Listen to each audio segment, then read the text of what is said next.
आणि या क्लासमध्ये तू काय काय शिकले, तुझा अनुभव सांग. मी 8वी पासून इथं शिकत आहे. हा. माझा मॅथ्स हा सब्जेक्ट होता, तो लो होता. सरांनी शिकवला चांगल्या पद्धतीने. आता मला मॅथ्स विषय खूप आवडतो सगळ्या विषयांपैकी. इथं खूप सारे टीचर आहेत, ते खूप चांगल्या पद्धतीने शिकवतात. पहिले सर शिकवत होते, आता सगळ्याच विषयाला वेगवेगळे टीचर आहेत.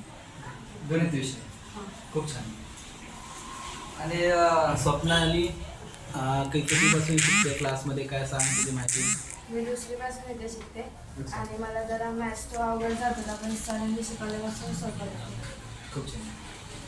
ठीक आहे, चालेल. मुलापैकी कोण बोलणार आहे? कोण बोलायचं आहे, कोणाला बोलायचं आहे? ठीक आहे, चालेल. ठीक आहे. ठीक आहे सर, धन्यवाद अक्षय सर. ओके. तुमच्या चॅनलला सगळ्या मुलांनी बघा व्हिडिओज, आपल्याचे चांगले व्हिडिओज असतात. चॅनलला सबस्क्राईब करा. ओके, ठीक आहे.